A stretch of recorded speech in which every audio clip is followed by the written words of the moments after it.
El poder ejecutivo reside en una sola persona y la razón es simple y única, debido a que no puede estar condicionada a un consejo las políticas de gobierno o la administración pública.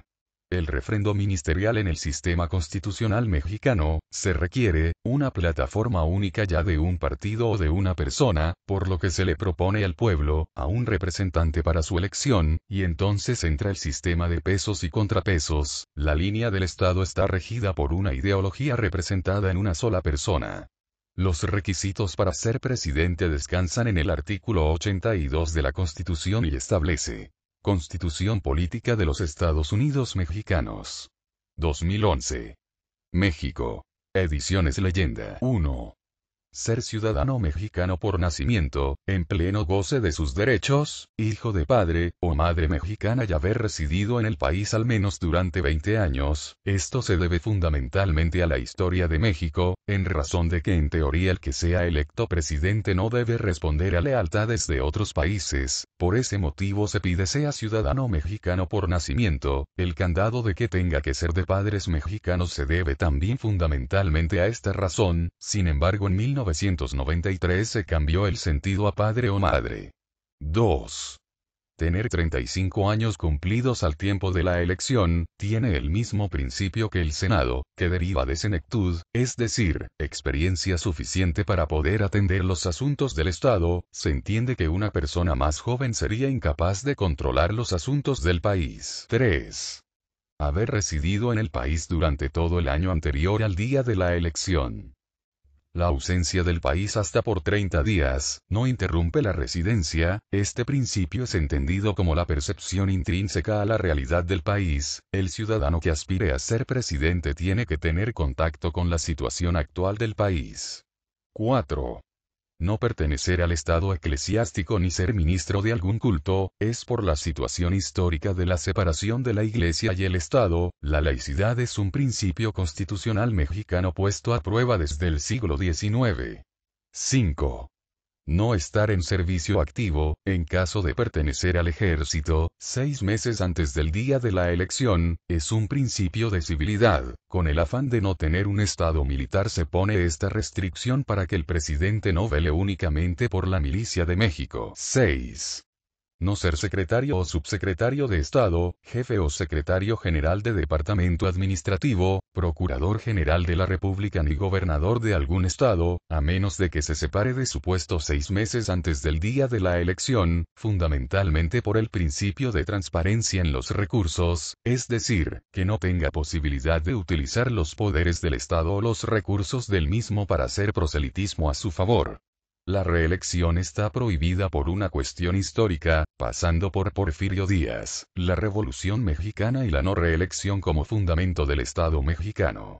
Como sabemos, la reelección legislativa existe, siempre y cuando no sea de forma inmediata. Igualmente sucede con los presidentes municipales o los jefes delegacionales.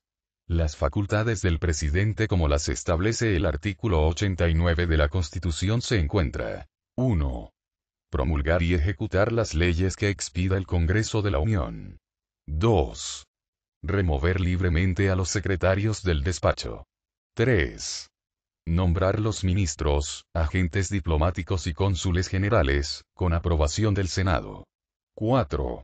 Nombrar, con aprobación del Senado, a los coroneles y demás oficiales superiores del Ejército, Armada y Fuerza Aérea Nacionales, así como en los empleados superiores de Hacienda.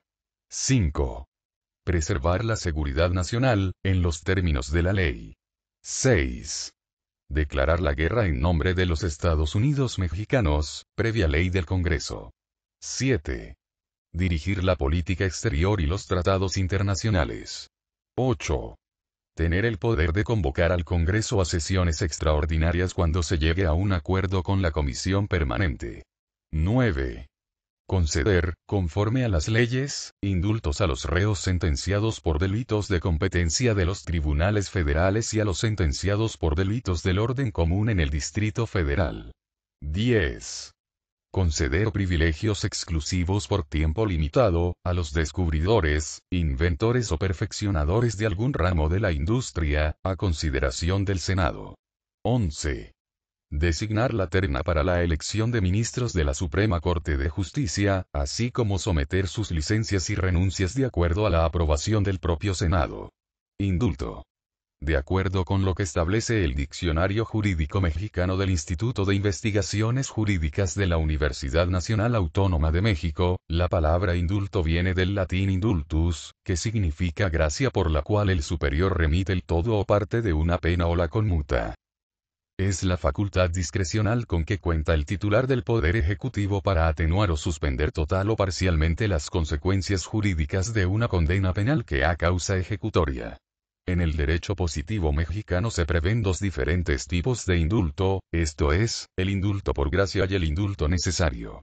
El primero de ellos, es decir, el indulto por gracia es aquel en el que, independientemente de las cuestiones procesales, el titular del Ejecutivo por gracia, bondad e incluso equidad, otorga el perdón total o parcial a un sentenciado. En ocasiones dicho beneficio puede ser consecuencia o retribución a servicios importantes que el condenado haya prestado a la nación, sin embargo, debe señalarse que este indulto en ningún caso extingue la obligación de reparar el daño causado. Por su parte, el indulto necesario, también llamado reconocimiento de inocencia, es aquel que procede ante la Suprema Corte de Justicia de la Nación, cuando los elementos probatorios en que se sustentó una sentencia condenatoria fueren declarados falsos en juicio, o bien cuando aparecieren documentos o cualquier otra prueba irrefutable de que el sentenciado es inocente. Este tipo de indulto sí extingue la obligación que tenía el sentenciado a reparar el daño.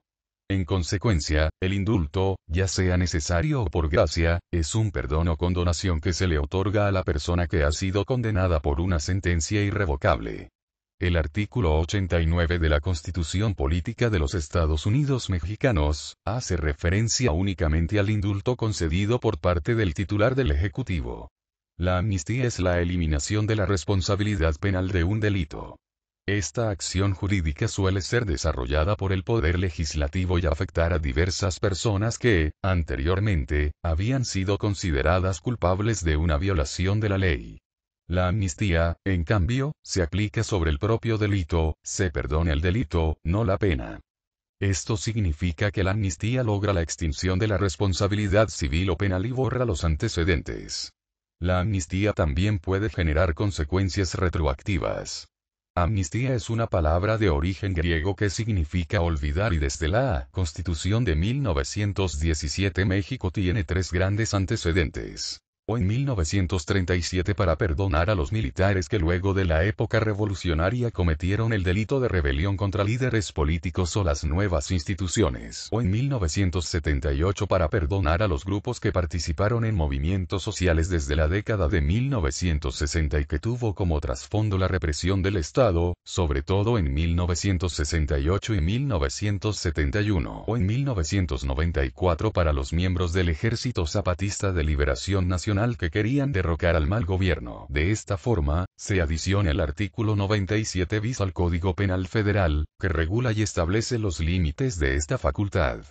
De manera excepcional, por sí o a petición de las cámaras del Congreso de la Unión o de la Suprema Corte de Justicia de la Nación, el titular del Poder Ejecutivo Federal podrá conceder el indulto, por cualquier delito del orden federal o común en el Distrito Federal, y previo dictamen del órgano ejecutor de la sanción en el que se demuestre que la persona sentenciada no representa un peligro para la tranquilidad y seguridad públicas, expresando sus razones y fundamentos, en los casos siguientes. 1. Cuando existan indicios consistentes de que la persona sentenciada no tuvo acceso a una adecuada defensa y, ello fue determinante para que le fuese imposible demostrar su inocencia. 2. Cuando se constaten violaciones graves al debido proceso en cualquier etapa del juicio o sus recursos. 3. Cuando existan elementos objetivos suficientes que acreditan la inocencia de la persona sentenciada. 4. En ambos casos, el Ejecutivo Federal deberá cerciorarse de que la persona sentenciada haya agotado previamente todos los recursos legales nacionales. 5. En su resolución, el Ejecutivo Federal otorgará el indulto, en su caso, sin condiciones adicionales o con las que estimare convenientes. En conclusión, al cumplir con los requisitos establecidos en la Carta Magna, es importante conocer que la persona que sea designada para ocupar el cargo de presidente, no solo tiene un poder indiscutible, sino que al ser uno solo, tiene que estar sujeto a la supervisión y aprobación del sistema bicameral, lo que ayuda a que no tenga poder absoluto, sino que deberá trabajar por el bien común, buscando cumplir con las obligaciones y situaciones que urgen más en nuestro país, es lo ideal aunque no ocurra en la vida real.